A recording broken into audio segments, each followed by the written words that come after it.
नमस्कार, मी सरिता कौशिक. झिरो अवरमध्ये आपलं स्वागत आहे. सध्या महाराष्ट्राच्या राजकारणात सर्वात जास्त लाटा कोणत्या पक्षात उठत आहेत असा सवाल जर केला तर उत्तर एकच, राष्ट्रवादी काँग्रेस. आजचा दिवसही वेगळा नव्हता. शरद पवार महाराष्ट्राच्या राजकारणातला महत्त्वाचा फॅक्टर. 6 दशकांपासून राज्याच्याच नव्हे तर देशाच्या राजकारणात लवचिक आणि बेरजेचं राजकारण करणारे चाणक्य अशी त्यांची ओळख. पवारांच्या काळातील राजकीय घटना असो किंवा त्यांचे निर्णय, त्यांच्या राजकारणाचे महाराष्ट्रावर अनेक दूरगामी परिणाम झालेत. अशा पवारांनाही कोणीतरी ब्लॅकमेल करू शकतं आणि तेही राजकारणातीलच एक व्यक्ती, त्यांचा सहकारी. हे शक्य वाटतं का? पण हा बॉम्ब आज महाराष्ट्राच्या राजकीय पटलावर टाकला आहे माजी आमदार रमेश कदम यांनी. त्यामुळे आज फुटलेल्या राष्ट्रवादीतील सहकाऱ्यांमध्येच पवारांबाबत आधीपासूनच अविश्वास होता की काय असा प्रश्नही उपस्थित होतोय. छगन भुजबळ तुरुंगात असताना जामीन मिळत नसल्याने शरद पवारांना ब्लॅकमेल करायचे असा गोप्यस्फोट कदमांनी केल्यामुळे खळबळ उडाली आहे. महाराष्ट्र सदन घोटाळा प्रकरणी छगन भुजबळांना 2 वर्ष तुरुंगात काढावी लागली. वारंवार प्रयत्न करूनही जामीन मिळत नसल्याने वेगळा मार्ग स्वीकारावा लागेल असा इशारा देत भुजबळांनी शरद पवारांना ब्लॅकमेल केल्याचा दावा रमेश कदमांनी केला आहे. हा दावा मात्र शरद पवारांनी काहीही न म्हणता मौन बाळगत आजचा दिवस काढलाय. रमेश कदम हे राष्ट्रवादीचे माजी आमदार आहेत, जे अण्णाभाऊ साठे आर्थिक विकास महामंडळात 312 कोटींच्या भ्रष्टाचार आरोप प्रकरणात तब्बल 8 वर्ष तुरुंगात होते. भुजबळांच्या नाराजीचं आणखी एक कारण सांगितलं जातं की 70,000 कोटींच्या सिंचन घोटाळ्याची देशभर चर्चा होऊनही अजित पवार मोकळे राहिले. पण त्या तुलनेत फारशी चर्चा नसलेल्या महाराष्ट्र सदन घोटाळ्याप्रकरणी भुजबळांना तुरुंगाची हवा खावी लागली. त्यामुळे पुतण्याला वाचवण्यासाठी काकांनी भुजबळांना बळीचा बकरा बनवल्याचीही चर्चा राजकीय वर्तुळात रंगली होती. पण त्याच अजित पवारांच्या बाजूनं भुजबळ गेले आणि या चर्चा शांत झाल्या. काय नक्की म्हणाले रमेश कदम ते बघूया. त्यावेळेला देखील माननीय पवार साहेबांनी त्यांना मदत केली पाहिजे, मला उशीर होतोय, त्याबद्दलची ते नाराजी बोलून दाखवायचे की जर मला त्या ठिकाणी माझा लवकर जामीन झाला नाही तर मला वेगळा मार्ग स्वीकारावा लागेल अथवा काहीतरी करावं लागेल, अशा पद्धतीची ब्लॅकमेलिंग देखील ते त्यावेळी करताना म्हणजे आम्ही पाहिलेले आहे. छगन भुजबळ यांनी तर यावर फारसं काही बोलायला नकार दिला. पण अजित पवार गटाच्या राष्ट्रवादी काँग्रेसचे मुंबई अध्यक्ष रमेश कदम ते किती वर्ष आत होते, जवळजवळ 8 वर्ष आत होते तिथे. त्यांच्याबद्दल तुम्हाला सगळ्यांना माहिती आहे की आतमध्ये असताना सुद्धा त्यांचे वेगवेगळे कारनामे तुम्हाला सगळ्यांना माहिती आहे. आणि ब्लॅकमेल करायचा काही प्रश्न येत नाही. साहेबांची तब्येत जेव्हा जेव्हा बरी नसायची त्या टायमाला जे हॉस्पिटल असेल KM हॉस्पिटलमध्ये साहेब जायचे. तिथे सगळीकडे त्यांचे जे काही मेडिकल रिपोर्ट्स वगैरे तिकडे आहे. आणि म्हणून आता कोणीतरी परत एकदा बाहेर येऊन काहीतरी पब्लिसिटी स्टंट करण्याच्या दृष्टीने कदाचित त्यांनी हे स्टेटमेंट केलं असावं. त्याला आम्ही काही महत्त्व देत नाही. त्यातच आज दुसरा बॉम्ब टाकला मंत्री सुधीर मुनगंटीवारांनी. लक्ष होतं शरद पवार. विषय मराठा आरक्षण. आज हा विषय परत एकदा समोर आणला सुधीर मुनगंटीवार यांच्या आरोपांनी. 1960 पासून रखडलेल्या या आरक्षणाला शरद पवारच जबाबदार असल्याची टीका मुनगंटीवारांनी केली आहे. 6 दशकांपासून शरद पवार मराठा आरक्षणाबद्दल आश्वासन देत आहेत आणि ते मराठा आरक्षण देण्यात अपयशी ठरले म्हणून आता आमच्यावर जबाबदारी टाकतायत असा आरोप मुनगंटीवारांनी आज केलाय.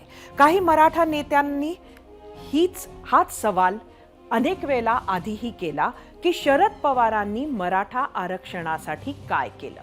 शरद पवार 4 वेळा महाराष्ट्राचे मुख्यमंत्री, 2004 ते 2014 अशी 10 वर्ष केंद्रात मंत्रीही होते. मात्र त्यांनी आश्वासन देण्याव्यतिरिक्त सकारात्मक भूमिका घेतल्याचं पाहायला मिळालं नाही, असा आरोप त्यांच्या विरोधकांनी आधीही त्यांच्यावर केलेला आहे. सुधीर मुनगंटीवारांनी आज हाच आरोप गिरवला. नेमकं काय म्हणाले ते पाहूया.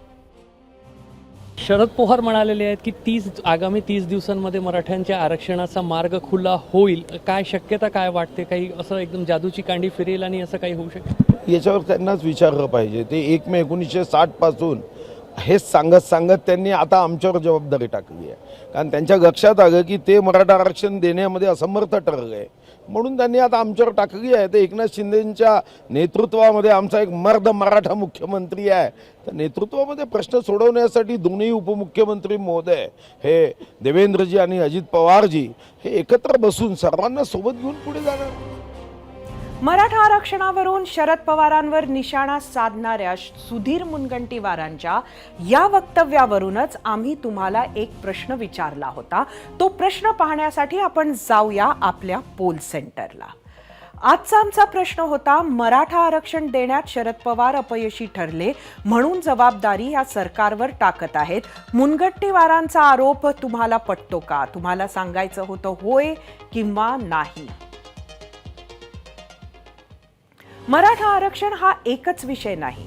राज्याचा राजकीय इतिहास असे कितीतरी विषय आहेत ज्यात विरोधकांनी शरद पवारांना आपलं लक्ष केलं.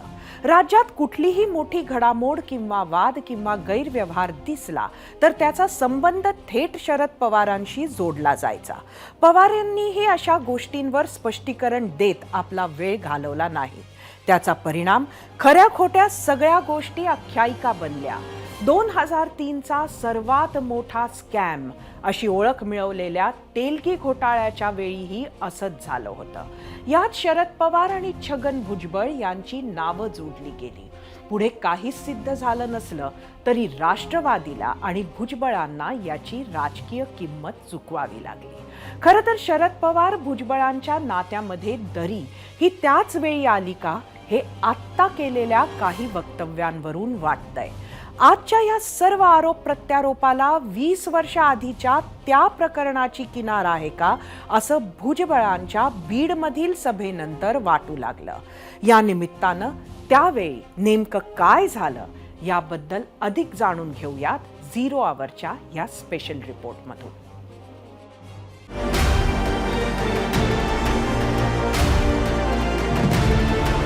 कन्विक्टेड प्रिजनर कुछ बोलना इस बारे में ठीक नहीं रहेगा सर, क्योंकि दुनिया वाले ये सोचेंगे भी मुझे सजा लग गई इसलिए मैं बोल रहा हूँ. राष्ट्रवादी काँग्रेस पक्षात सर्वात मोठी फूट पडली. दोन्ही गटांचे एकमेकांवर आरोप प्रत्यारोप सुरू झाले. त्यात खोलवर गाडल्या गेलेले काही अतिशय जुने मुद्दे वर तरंगू लागले. त्यातलाच एक म्हणजे तेलगी घोटाळा.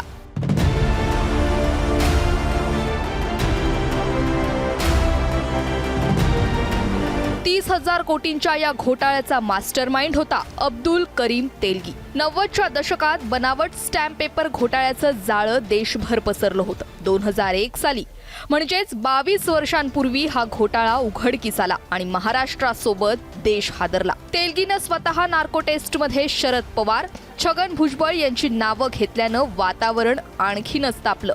Who has threatened you? Threatening is there. By whom? Those politicians? Mr. यानंतर मॅजिस्ट्रेट समोर जबाब देताना तेलगीने कुणाचंही नाव घेतलं नाही आणि नार्को टेस्टचा मुद्दा मागे पडला. मात्र तोवर उशीर झाला होता. 2004 साली आघाडी सरकारमधील उपमुख्यमंत्री आणि गृहमंत्री छगन भुजबळ यांना राजीनामा द्यावा लागला. अनेकांनी त्याचा संबंध तेलगीच्या आरोपांशी जोडला. मात्र त्यावेळी सरकार आणि राष्ट्रवादी पक्षाकडून वेगळी कारणं देण्यात आली होती. आता राष्ट्रवादी फुटल्यानंतर भुजबळांनी या नाट्यमय घडामोडींवर प्रश्न उपस्थित केले आणि त्याला शरद पवारांनीही तात्काळ उत्तर दिलं. 2023 डिसेंबरला तुम्ही माझा राजीनामा घेतला उपमुख्यमंत्री पदाचा. होम मिनिस्टर होतो मी. हे प्रफुल्ल पटेल होते तिथे. त्यांना बोलवण्यात आलं. माझी काय चूक आहे? प्रकरण तेलगी, त्याला अरेस्ट मी केला, मोका त्याच्यावर लावायला सांगितला, कडक कारवाई केली. काही लोकांनी फक्त आरोप केले. आणि साहेब तुम्ही मला बोलवलं आणि सांगितलं, आणि त्यावेळेला प्रफुल्ल पटेल तिथे त्यांना पण बोलवून घेतलं की भुजबळ तुम्ही राजीनामा द्या. त्यातच नुकतेच जामिनावर सुटलेले राष्ट्रवादीचे माजी आमदार रमेश कदम यांनी सनसनाटी आरोप केला. मध्ये काही काळ वेगळ्या प्रकरणात छगन भुजबळांना तुरुंगात जावं लागलं होतं. त्यावेळी भुजबळ तुरुंगातून शरद पवारांना ब्लॅकमेल करत होते असा आरोप त्या काळात जेलमध्ये असलेले रमेश कदम यांनी केला. यामुळे अनेकांना तेलगी घोटाळ्याचे संदर्भच आठवले. It is now left to the investigating agency how they will investigate this. 2017 साली अब्दुल करीम तेलगीचं तुरुंगातच निधन झालं. आपल्यासोबत तेलगी अनेक रहस्य घेऊन गेला, अनेक अनुत्तरित प्रश्न मागे सोडून गेला. त्याच्या जाण्याने हा घोटाळा संपला असं वाटत होतं. पण आता राष्ट्रवादीच्या फुटीनंतर हा विषय पुन्हा चर्चेत आलाय. 0 आवरसाठी ब्युरो रिपोर्ट, ABP माझा.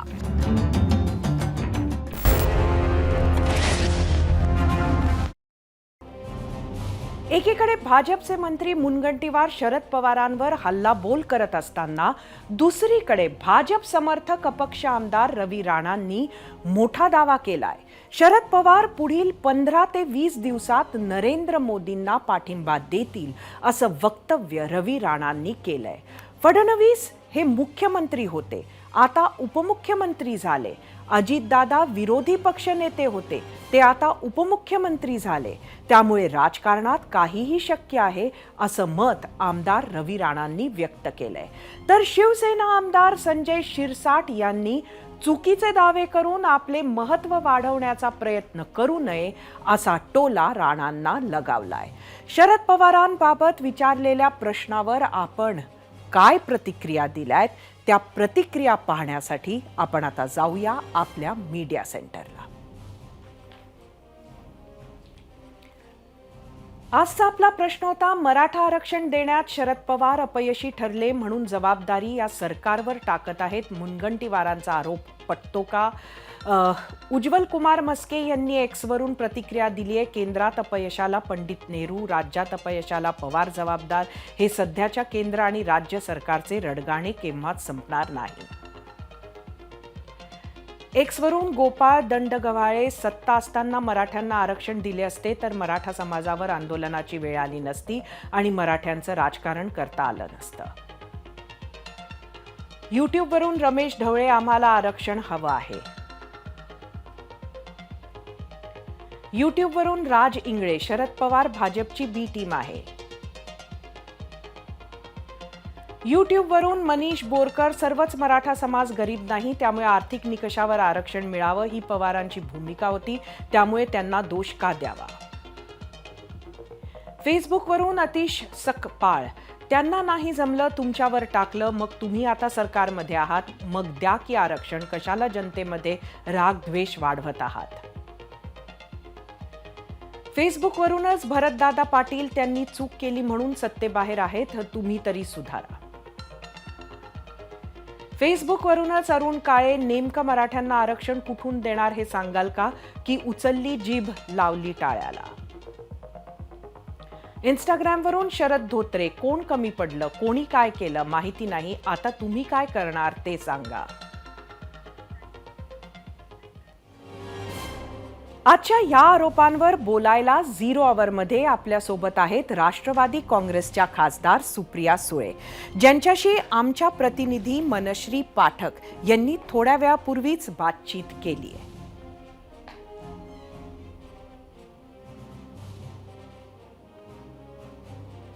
प्रश्न शरद पवारांविषयी असताना सुधीर मुनगंटीवार असं म्हणतायत की एक व्यक्ती आहेत, काही व्यक्ती आहेत की जे जाणीवपूर्वक राज्यातलं वातावरण अस्थिर राहावं याकरता प्रयत्न करतायत. मी स्टेटमेंट ऐकलेलं आहे आणि ते कुणाबद्दल बोलतायत हे आपण कसं ठरवणार नाव घेतल्याशिवाय. शरद पवारांविषयी प्रश्न असताना ते अशा पद्धतीने बोललेले आहेत. त्यांचं ते वैयक्तिक मत असेल. I have no comment.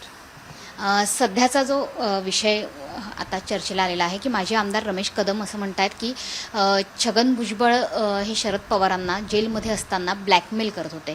काय तथ्य आहे याविषयी आणि कधी बोलणं झालं आहे का या संदर्भात तुमचं पवारांशी?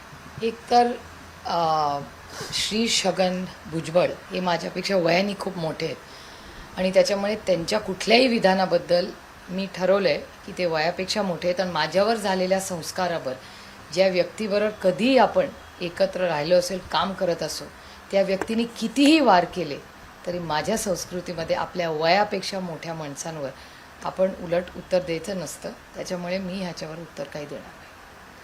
बारामती ॲग्रोवरची रेड हा एक मोठा चर्चेचा मुद्दा झाला. या रेडबाबत काय म्हणाल? कारण जे काही आरोप प्रत्यारोप होतात, रोहित पवार यांच्या कंपनीवरती जी काही कारवाई झाली त्या बाबतीत काय म्हणाल? एकतर रेड झालेली नाही, त्यांना नोटीस पाठवलेली आहे आणि त्यांच्या नोटीसचं मी रोहित पवारांशी कालच त्याच्याबद्दल बोलले. संबंधित अधिकाऱ्यांची आम्ही चर्चा करून आम्ही आणि माझे दुसरेही बंधू श्रीनिवास पवार त्यांनाही मागे अशी नोटीस आली होती. त्याच्यामुळे त्यांचं श्रीनिवास पवारांचं मार्गदर्शन घेऊन रोहित आणि आम्ही ह्या कामामध्ये पुढे जाणार आहोत. बारामती लोकसभा मतदारसंघ ही तुमची ओळख आहे किंवा तुमची ओळख या मतदारसंघाने निर्माण केलेली आहे. मात्र आता येणाऱ्या काळामध्ये सुनेत्रा पवारांना या मतदारसंघातनं निवडणुकीकरता उतरवायचं अशी एक चर्चा राजकीय वर्तुळात केली जाते. काय सांगाल? एकाच घरामध्ये या दोन लढती झाल्या तर तुम्ही तयार आहात का? एकतर मी लोकशाहीवर विश्वास ठेवते. भारतीय जनता पक्षाने 3 वेळा माझ्या विरोधात कॅन्डिडेट दिलेला आहे आणि माझ्यासाठी मी लोकशाहीच्या चौकटीतच राजकारण आणि समाजकारण करते. माझा संविधानावर प्रचंड प्रेम, विश्वास आणि आदर आहे. त्यामुळे कोणीतरी माझ्या विरोधात इलेक्शन लढावंच आणि कोणीही लढेल त्याचं मी मनापासून स्वागत करीन. कारण का मी दडपशाहीवर विश्वास ठेवत नाही, मी लोकशाहीवर विश्वास ठेवते. त्याच्यामुळे कोणीतरी हे लढेलच आणि ही लढ पारदर्शकपणे व्हावी एवढीच माझी इलेक्शन कमिशनकडे अतिशय प्रांजळपणे विनंती राहील. ताई, गेल्या काही महिन्यांमध्ये तुमच्या अवतीभोवती बऱ्याच काही उलटापालथी झालेल्या आहेत. या सगळ्यामध्ये रक्षाबंधनही होऊन गेलं. अजित पवारांशी गेल्या काही महिन्यात, गेल्या 3 महिन्यात विशेषतः भेट झाली आहे का? काही बोलणं झालं आहे का? माझं भेट आणि बोलणं ही सगळ्यांचीच होतं. दिल्लीमध्येही सगळ्या मंत्र्यांशी मी बोलते, भारतीय जनता पक्षाच्या खासदारांशी बोलते, मी सगळ्यांचीच बोलते. कारण का मी लोकशाहीवर विश्वास ठेवणारी व्यक्ती आहे. त्याच्यामुळे डायलॉग हा असलाच पाहिजे आणि माझ्यासाठी कुठलीही लढाई ही वैचारिक असते, वैयक्तिक कधीच नसते. म्हणजे मला एका कार्यक्रमामध्ये अमित शहाजींबद्दलही प्रश्न विचारला होता. मी माननीय अमित शहाजीही जेव्हा दिल्लीत जाते तेव्हा भेट घेत असते. त्याच्यामुळे मला असं वाटतं डायलॉग, संपर्क आणि बोलणं हे एका लोकशाहीमध्ये असलंच पाहिजे. कारण का चर्चा तर झालीच पाहिजे एक, आणि दुसरं की माझे कोणीही वैयक्तिक विरोधक नाही आहेत. भारतीय जनता पक्षालाही मी वैयक्तिक विरोधक संपत नाही. माझी त्यांच्याशी वैयक्तिक लढाई नाही, माझी वैचारिक लढाई त्यांच्याशी. केवळ शरद पवारच टार्गेटवर आहेत असं नाही, तर त्यांच्या सोबत असणारे राष्ट्रवादीचे आमदार रोहित पवारही अडचणीत सापडले आहेत. रोहित पवारांच्या बारामती ॲग्रो कंपनीला प्रदूषण नियंत्रक मंडळाकडून नोटीस बजावण्यात आली आहे. 28 सप्टेंबर रोजी पहाटे 2 वाजता ही नोटीस बजावल्यानं चर्चांना उधाण आलं. ही कारवाई राजकीय हेतूंनी प्रेरित असून राज्यातील 2 मोठ्या नेत्यांच्या इशाऱ्याने ही कारवाई केल्याचा पलटवार रोहित पवारांनी केला. दरम्यान आता हायकोर्टानं रोहित पवारांना दिलासा दिलाय. 6 ऑक्टोबरपर्यंत कारवाई न करण्याचे कोर्टाने महाराष्ट्र प्रदूषण नियंत्रण बोर्डाला आदेश दिलेत. आम्ही आजच्या भागात विचारलेल्या प्रश्नावर महाराष्ट्रानं काय कौल दिलाय ते पाहूया. तो पाहण्यासाठी जाऊया आपल्या पोल सेंटरवर. आजचा आपला प्रश्न होता, मराठा आरक्षण देण्यात शरद पवार अपयशी ठरले म्हणून जबाबदारी या सरकारवर टाकत आहेत. मुनगंटीवारांचा आरोप पटतो का? एकूण 8100 मतं आहेत यूट्यूबवर. 67% लोकांनी होय म्हटलंय, 33% लोकांनी नाही म्हटलंय. इंस्टाग्रामवर एकूण 2100 मतं.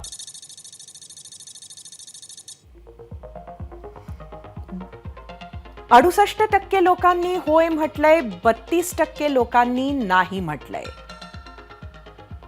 एक्सवर 51% लोकांनी होय म्हटलंय तर 49% लोकांनी नाही म्हटलंय. फेसबुकवर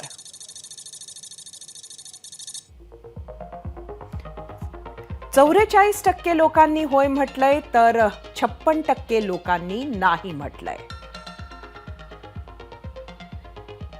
एक काळ असा होता की आपल्या देशात, राज्यात, समाजात भ्रष्टाचार हा कलंक मानला जायचा, चारित्र्यावर मोठा डाग मानला जायचा. पण काळ बदलला, नैतिकतेचा स्तर घसरला. शब्द देणे सोपे झाले कारण तो पाळायचा असतोच असं नाही.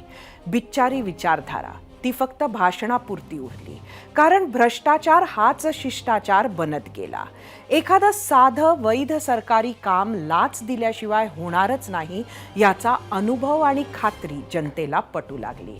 चहासाठी 2-5 रुपयांची चिरीमिरी घेणारा चपराशी बदनाम होत राहिला.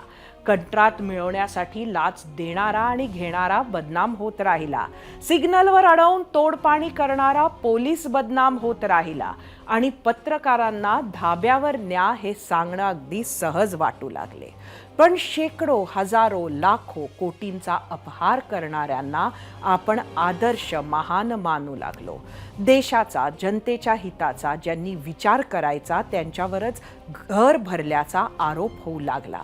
न्यायालयात ते सिद्ध झालं न झालं तरी त्याचे पुरावे मोठमोठ्या इस्टेटी, लॅविश लाईफस्टाईल, भल्या मोठ्या गाड्या, जमीन, जुमला, प्रॉपर्टीमध्ये लोकांच्या नजरेत दिसू लागले. भ्रष्टाचाराचा मुद्दा फक्त राजकारणापुरता वापरला जाऊ लागला हे आपले सर्वात मोठे दुर्दैव. नंतर वॉशिंग मशीनमध्ये आरोप धुवून त्यांच्या मांडीला मांडी घालून बसण्याला आपण मास्टर स्ट्रोक मानू लागलो. आपद्धर्म असं गोंडस नाव देऊन आपण भ्रष्टाचारासहित अनेक इतर गोष्टींना राजमान्यता कधी दिली आपल्याला कळलंच नाही. राजकीय पक्ष सत्तेसाठी विरोध करण्यात आणि एकत्र येण्यात मशगूल आहेत. त्यासाठी ते कोणताही विधिनिषेध बाळगणार नाहीत हे आपण गृहीत धरलेलं आहेच. पण या सगळ्यांची किंमत प्रत्यक्ष अप्रत्यक्षपणे शेवटी आपल्या सर्वांना चुकवावी लागणार आहे हे आपण तर विसरलो नाहीत ना. महाराष्ट्रात, तेही मुंबईत, एखाद्या मराठी भाषिकाला तू मराठी आहेस म्हणून जागा देणार नाही असं दुस्साहस कोणी करेल यावर विश्वास बसणार नाही. पण मती कोणाचीही कधीही माती खाऊ शकते आणि असं होऊ शकतं, किंबहुना असं झालंय हे मला तुम्हाला सांगायचंय. बुधवारी रात्री सोशल मीडियात एका मराठी तरुणीचा एक व्हिडिओ व्हायरल झाला. त्यात ती मराठी आहे म्हणून महाराष्ट्राची राजधानी मुंबईतील मुलुंडमध्ये घर नाकारल्याची तक्रार करत होती. त्याचबरोबर तिनं तिच्यासोबत घडलेल्या प्रसंगाचाही व्हिडिओ पोस्ट केला होता. तृप्ती देवरुखकर असं या तरुणीचं नाव आहे. मुलुंडमधील एका इमारतीच्या सचिवाने आपल्याला व्यवसायासाठी जागा देत नसल्याचा आरोप तिने केला होता.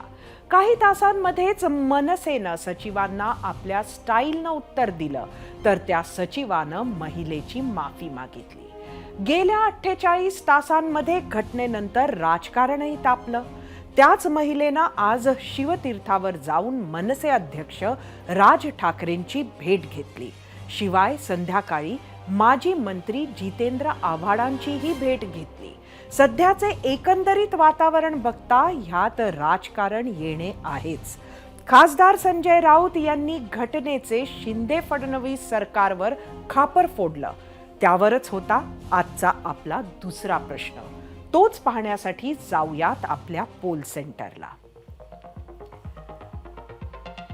आजचा आपला दुसरा प्रश्न होता, मुलुंडमध्ये महिलेला शिंदे आणि भाजपमुळे घर नाकारलं.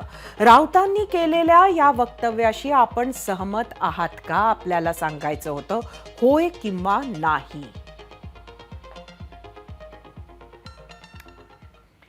आता महाराष्ट्र काय प्रतिक्रिया देतोय ते आपण बघणारच आहोत.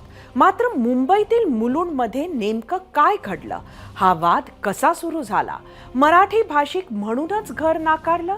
आणि सगळ्यात महत्त्वाचं, याच घटनेचा राजकीय अर्थ काय लागतो तेच जाणून घेण्यासाठी पाहूयात टीम 0 आवरचा स्पेशल रिपोर्ट. मुंबईत पुन्हा मराठी अमराठी वाद. इसलिए मैं वीडियो ले रही हूँ, मैं इसलिए वीडियो ले रही हूँ और कुछ नहीं. नहीं फिर महाराष्ट्र अलाउड नहीं है, क्या बात हुई है? मराठी म्हणून तरुणीला घर नाकारलं. आपने बोला की महाराष्ट्र अलाउड नहीं. मुलुंडमधल्या घटनेवरून तापलं राजकारण. इसलिए मैं वीडियो ले रही हूँ, मैं इसलिए वीडियो ले रही हूँ और कुछ नहीं. तावानं बोलणारे हे आहेत प्रवीण ठक्कर आणि त्यांचा मुलगा निलेश ठक्कर, मुलुंडमधील शिवसदन सोसायटीचे सचिव. आणि त्यांच्या समोर असलेली तरुणी आहे तृप्ती देवरुखकर. फक्त मराठी भाषिक असल्याच्या कारणातून तृप्ती यांना आधी प्रवेश नाकारला, त्याचबरोबर सोसायटीत घरही नाकारलं. तिथल्या सेक्रेटरीनी सांगितलं इथे महाराष्ट्रीयन्स अलाउड नाहीयेत, मराठी माणसं इथे अलाउड नाहीयेत. महाराष्ट्रात मुंबईत मराठी माणसं अलाउड नाहीयेत, महाराष्ट्रीयन्स अलाउड नाहीयेत. मुलुंड पश्चिम मधील शिवसदन सोसायटीमध्ये हा प्रकार घडला. मनसे पदाधिकाऱ्यांनी त्यांच्याशी संपर्क केला आणि ठक्कर पिता पुत्रांना जाब विचारला. माझी चुकी झाली, आता होणार नाही.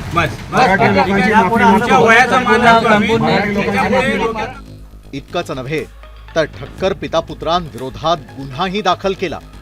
घटनेनंतर आज तृप्ती देवरुखकर यांनी मनसे अध्यक्ष राज ठाकरेंची भेट घेतली. मनसैनिक सगळ्यात आधी आमच्या मदतीला आले. अनेक कुटुंबांबरोबर हा प्रकार घडतोय सध्या मुंबईमध्ये, पण कोणी समोर येऊन बोलत नाही. मी येऊन बोलले म्हणून हे सगळं व्हायरल झालं आणि आता लोक म्हणतात की आमच्यासोबत सुद्धा होत आहे आणि आमच्या रिलेटिव्स बरोबर होते, फ्रेंड्स बरोबर होते. घटना घडल्यानंतर त्याचे राजकीय पडसाद उमटू लागले. मराठी अमराठी वाद नव्यानं पेटू लागला. शिवसेना उद्धव बाळासाहेब ठाकरे गटानं शिंदे फडणवीसांना जबाबदार ठरवलं, तर मराठी माणसांवरून शिवसेनेनं जोरदार पलटवार केला. एकनाथ शिंदे ह्याला जबाबदार आहेत आणि भारतीय जनता पक्ष. शिवसेना त्यासाठीच फोडण्यात आली. मुंबईवर मराठी माणसाचा पगडा नष्ट व्हावा या एका कारणासाठी एकनाथ शिंदे यांना हाताशी पकडून महाराष्ट्राच्या आणि मराठी माणसाच्या पाठीत खंजीर खुपसला. शिवसेना फोडली. त्याचे जे परिणाम आहेत की महाराष्ट्रीयन लोकांना मुलुंड असेल, मलबार असेल, इतकंच काय परळ लालबागला जे टॉवर सुटतात तिथे जागा द्यायचा नाही असे निर्णय झालेले आहेत. उठावा गटाला केवढीचाही अधिकार नाही. मराठी माणसाला जे घर नाकारलंय ते अत्यंत चुकीचं आहे. तर तिकडे मनसे अध्यक्ष राज ठाकरे यांनी देखील या प्रकरणी ट्विट करत मनसैनिकांना आदेश दिले आहेत. मुंबईमध्ये मुलुंडमध्ये एका मराठी स्त्रीला ती मराठी आहे म्हणून व्यवसायासाठी जागा नाकारल्याची घटना समोर आली. मराठी माणसावर कुठेही अन्याय झाला तर त्याला महाराष्ट्र नवनिर्माण सेनाच आठवते. हे असंच सुरू राहिलं पाहिजे. अन्याय दिसेल तिथे तुमची लाथ बसलीच पाहिजे. मुंबई हे कॉस्मोपॉलिटियन शहर मानलं जातं. जवळपास 3.5 कोटी लोकसंख्या, त्यात स्थानिकांबरोबरच इतर राज्यातून आलेल्यांचाही समावेश आहे. त्यावर जनगणनेच्या आधारे नजर टाकूयात. मराठी मातृभाषा असणारे 2001 साली होते 45,24,000. 2011 साली हाच आकडा 44,04,000. हिंदी मातृभाषा असणारे 2001 साली होते 25 लाख. 2011 साली आहेत 35 लाख. गुजराती मातृभाषा असणारे 2001 साली होते 14,34,000. 2011 साली हाच आकडा आहे 14,28,000. आता एक नजर टाकूयात महाराष्ट्रातील स्थलांतरितांवर. महाराष्ट्रातून मुंबईत येणारे 1961 साली होते 41%. 2001 साली 37%. उत्तर भारतामधून मुंबईत येणाऱ्यांचा आकडा आहे 1961 साली 12%, तर 2001 साली 24%. त्यामुळे प्रांतिक आणि भाषिक विविधता प्रचंड मोठी आहे. त्यातून छोटे मोठे वादही झाले. मात्र फक्त मराठी आहे म्हणून एखाद्या सोसायटीमध्ये प्रवेश नाही. राहण्यासाठी जागा मिळणार नाही अशा घटना तुलनेनं कमी घडल्यात. जेव्हाही घडल्यात त्याचे राजकीय पडसाद उमटल्यात आणि आताही त्याच घटनांच्या यादीत नवी घटना जोडली गेली आहे. त्याचे काय काय पडसाद उमटतील हे लवकरच कळेल. अभिषेक मुठाळसह 0 आवर, एबीपी माझा.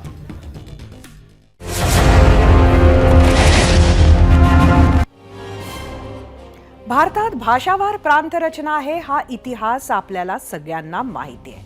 महाराष्ट्रात मराठी, गुजरातमध्ये गुजराती, तामिळनाडूमध्ये तामिळ, पश्चिम बंगालमध्ये बंगाली अशा संस्कृतीचा वरचष्मा आहे. त्याच भाषा बोलणाऱ्यांची संख्याही जास्त आहे. मात्र एकसंघ अशा भारतात कोणत्याही राज्यात कोणत्याही भारतीयाला राहण्याची किंवा फिरण्याची परवानगी आहे. आपल्या संविधानानं त्याचे अधिकार दिलेत. याचा अर्थ एखाद्या विशिष्ट समाजाचं प्राबल्य असलेल्या शहरात किंवा सोसायटीत अल्पसंख्याकांनाही राहण्याचे तितकेच अधिकार आहेत. याच अधिकारातून मुलुंडमध्ये जेव्हा तृप्ती यांनी घराची विचारपूस केली तेव्हा झालेल्या वादातून घटनेला राजकीय वळण मिळालं आणि वाद अस्मितेचा बनला. बरं, हा अनुभव फक्त सर्वसामान्यांनाच आला असेल असं नाही, तर माजी मंत्री पंकजा मुंडेंनाही असाच अनुभव आलाय हे खुद्द पंकजांनीच सांगितलंय. पाहूयात. एक मुलगी जेव्हा एक रडून सांगत होती की इथे मराठी माणसाला घर देत नाहीत किंवा मराठी माणूस इथे अलाउड नाही, हे म्हणत असताना तिच्यावर जो प्रकार झाला तो प्रकार मला अस्वस्थ करणार आहे.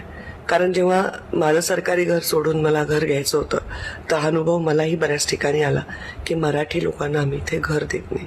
माझ्यासारख्या व्यक्तीला सुद्धा याचा अनुभव आला, हे फार दुर्दैवी आहे. या देशामधल्या प्रत्येक राज्यामध्ये प्रत्येक भाषेच्या प्रत्येक दुसऱ्या राज्याच्या लोकांना घर देण्यासाठी, कोणत्याही जातीच्या लोकांना घर देण्यासाठी परवानगीची आवश्यकता काय, हा साधा माझा प्रश्न आहे. खरं तर मुलुंड प्रकरणात घरमालकांचीही बाजू पुढे येणं गरजेचं होतं. जेव्हा हा व्हिडिओ व्हायरल झाला तेव्हा मात्र मराठी भाषिक असल्यानंच घर नाकारल्याचं स्पष्टपणे दिसत होतं. त्यावरून मुंबईत एका नव्या वादाची ठिणगी मात्र पडली आहे. कारण शिवसेना, ठाकरे गट, मनसे आक्रमक झालेत. त्यावरच होता आजचा आपला दुसरा प्रश्न. त्याच प्रश्नावर महाराष्ट्रानं काय प्रतिक्रिया दिल्यात त्या पाहूयात मीडिया सेंटरला. आजचा आपला प्रश्न होता, मुलुंडमध्ये महिलेला शिंदे आणि भाजपमुळे घर नाकारलं, राऊतांनी केलेल्या वक्तव्याशी आपण सहमत आहात का? फेसबुकवरून युनुस पानसरे, महाराष्ट्रातील सर्वांना ठरवून टार्गेट केलं जातंय, हे परप्रांतीय यांना यांची जागा दाखवावी लागेल. फेसबुकवरून संजय दळवी, मग गेली 25 वर्ष मुंबईत सत्ता कोणाची होती त्यावरही त्यांनी बोलावं. फेसबुकवर राजेश भोसले, राऊत साहेब म्हणतात म्हणजे नक्कीच खरं असेल, कारण बोलून चालून ते आहेत पत्रकार. फेसबुकवरून अनंत बोरसे, सत्ताकारण आणि अर्थकारण आले की मराठी माणूस बाजूला ठेवून सत्ताकारण आणि राजकारण करणारे आपलेच असतात. फेसबुकवरून निलेश परब, मराठी माणूस जातीपातीच्या राजकारणात सडलाय आणि स्वतःचं अस्तित्व विसरलाय. मुंबईत परप्रांतीय नगरसेवक, आमदार, खासदार निवडून आल्यामुळेच हे घडलं आहे. इंस्टाग्रामवरून नागेश ढेपे, या सर्व घटनेला सगळेच राजकीय पक्ष जबाबदार आहेत. त्यांनी फक्त कार्यकर्ते निर्माण केले. आजपर्यंत कुठल्याही नेत्यांनी मराठी मोठा बिल्डर, व्यापारी निर्माण केला आहे का? इंस्टाग्रामवरून प्रसाद कोरडे, मुंबईत सत्ता कोणाची आहे? मतं मागताना मराठी माणूस दिसतो. असे प्रसंग आले की कोणीच पुढे येत नाही. नंतर म्हणतात आम्ही असं केलं आणि तसं केलं. वेळेला कोणीच येत नाही. इंस्टाग्रामवरून अजित कावरे, बाकी सगळं जाऊ द्या, पण महाराष्ट्रात मराठी माणसांना घर घेण्यासाठी आरडाओरड करावा लागतोय याचा विचार करा. एक्सवरून किरण पाटील, याला सगळेच जबाबदार आहेत ज्यांनी मिळून सत्ता उपभोगली. यूट्यूबवरून मनोज साले, मुंबईतील मराठी माणूस कुणी घालवतंय हे सर्व जगाला माहितीच आहे.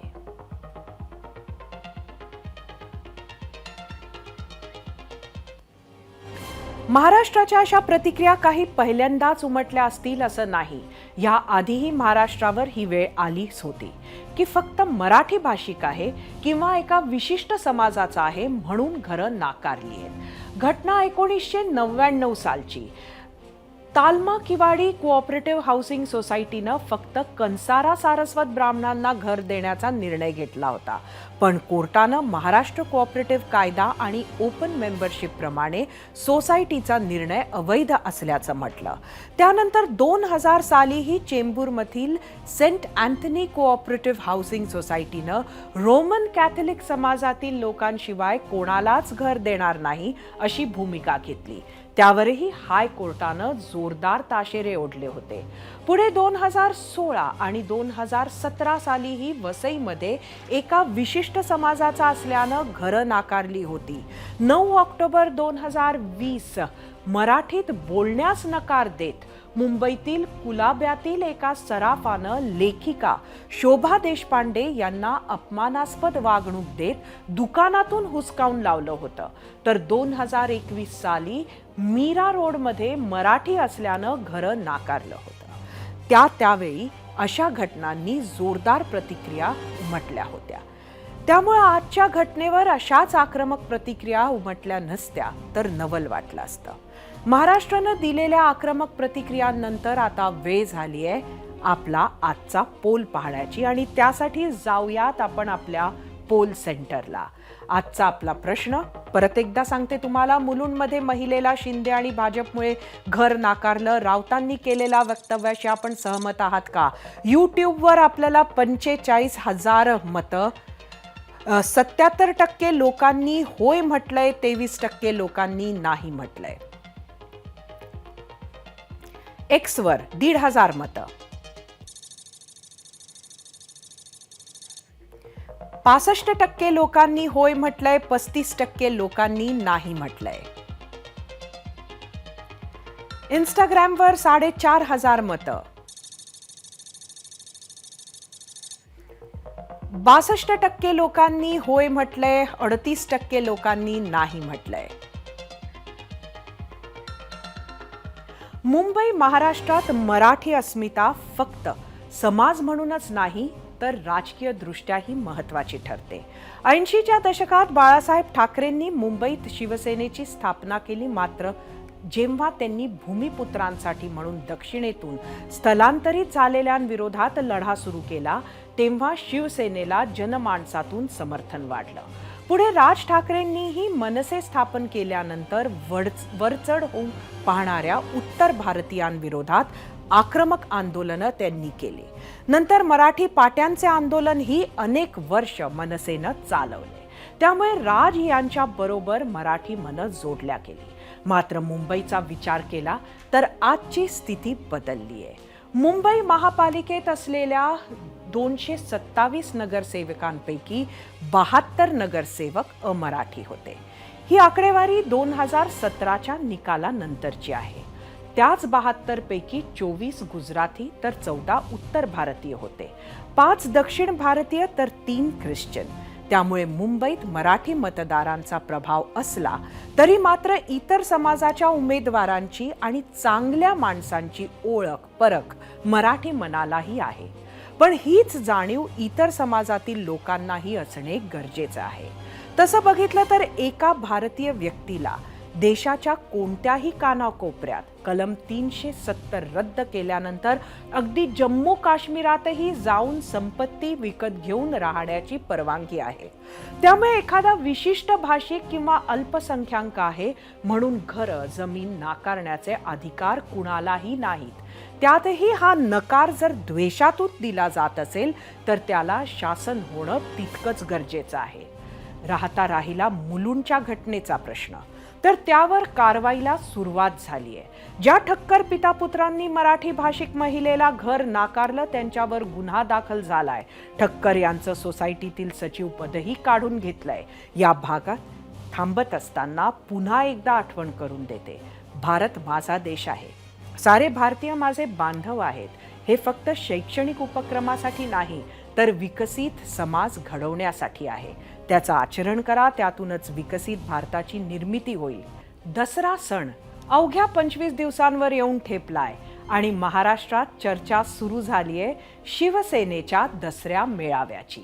बाळासाहेबांच्या विचारांचं सोनं लुटण्यासाठी शिवसैनिक 4-4.5 दशकं शिवाजी पार्कमध्ये गर्दी करायचा.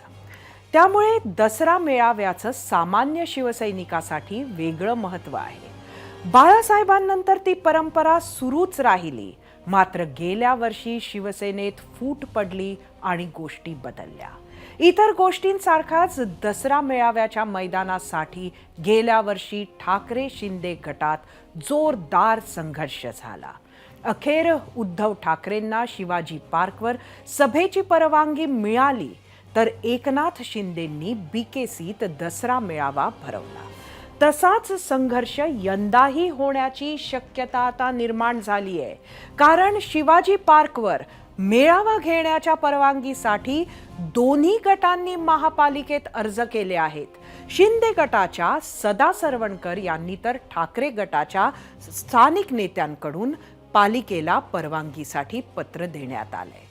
नियमानुसार आणि वरिष्ठांच्या मार्गदर्शनानुसारच दसरा मेळाव्यासाठी शिवाजी पार्क नेमकं कोणाला द्यायचं यावर निर्णय घेणार असल्याची माहिती मुंबई महापालिका अधिकाऱ्यांनी दिली आहे.